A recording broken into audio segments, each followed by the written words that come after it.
રાજકોટ જિલ્લાના ધોરાજીના ward number 9ના Bhajap ઉમેદવારો એવા મહેશભાઈ સિરોયા, પિયુષભાઈ ચાવડિયા, સંગીતાબેન બારોટ અને હર્ષિતાબેન હિરપરાના પ્રચાર પ્રસાર માટે આજથી જ કામે લાગી ગયા છે અને આ ઉમેદવારને બહોળો પ્રતિસાદ પણ ઠેર ઠેર મળી રહ્યો છે।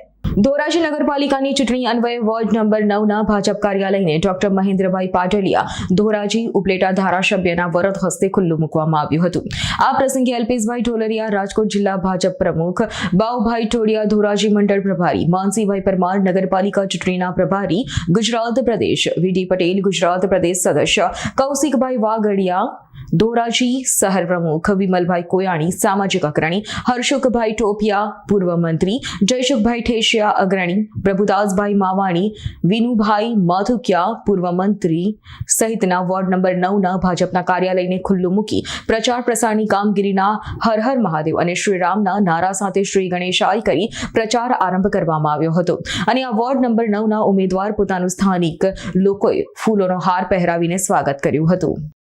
આજરોજ સમગ્ર દેશમાં ભારતીય જનતા પાર્ટી અને આમ નાગરિકમાં એક અલગ પ્રકારની ખુશીનો માહોલ જોવા મળે છે।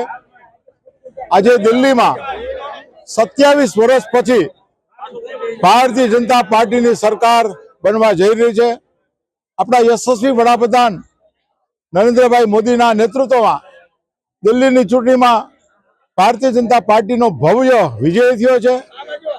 આમ આદમી પાર્ટીનો સફાયો થયો છે અને કોંગ્રેસ તો ઝીરો થઈ ગઈ છે। તો અલગ પ્રકારનો કાર્યકર્તા અને આમ નાગરિકમાં એક અલગ પ્રકારનો ખુશીનું વાતાવરણ છે અને આ ચૂંટણી અને આવનારી બધી ચૂંટણી અને ખાસ કરીને નગરપાલિકાની ચૂંટણીઓ પણ માત્ર ને માત્ર વિકાસના મુદ્દા ઉપર લડાવવાની છે અને આવું જ પરિણામ એ ઉપલેટા, ધોરાજી અને ભાયાદરની નગરપાલિકામાં આવવાનું છે એવી અમને આશા છે। સમગ્ર દેશમાં તેમજ આમ જનતામાં સમગ્ર ખુશીનો માહોલ જોવા મળ્યો છે। આજે દિલ્હીમાં 27 વર્ષ પછી ભારતીય જનતા પાર્ટીની સરકાર બનવા જઈ રહી છે। યશસ્વી વડાપ્રધાન નરેન્દ્રભાઈ મોદીના નેતૃત્વમાં દિલ્હીમાં ભારતીય જનતા પાર્ટીનો ભવ્ય વિજય થયો છે। આમ આદમી પાર્ટીનો સફાયો થયો છે અને કોંગ્રેસની ઝીરો થઈ ગઈ છે। તો અલગ પ્રકારનો કાર્યક્રમ અને અલગ પ્રકારની ખુશીનું વાતાવરણ છે। આ ચૂંટણી તેમજ આવનારી ચૂંટણી અને ખાસ કરીને નગરપાલિકાની ચૂંટણી માત્ર ને માત્ર વિકાસના મુદ્દા પર લડવાની છે અને આવું જ પરિણામ આવવાનું છે। એથી ઉપલેટા, ભાયાવદર અને ધોરાજીનું પરિણામ આવવાનું છે તેવી આશા પણ વ્યક્ત કરવામાં આવી હતી। આજે સમગ્ર ભારત વર્ષની અંદર ભારતીય જનતા પાર્ટીના કાર્યકર્તાઓ માટે આજે દિવાળી જેવો માહોલ છે। એના મૂળમાં એ છે કે આજે દિલ્હીની અંદર ભારતીય જનતા પાર્ટીનો ભવ્યથી ભવ્ય વિજય થયો છે।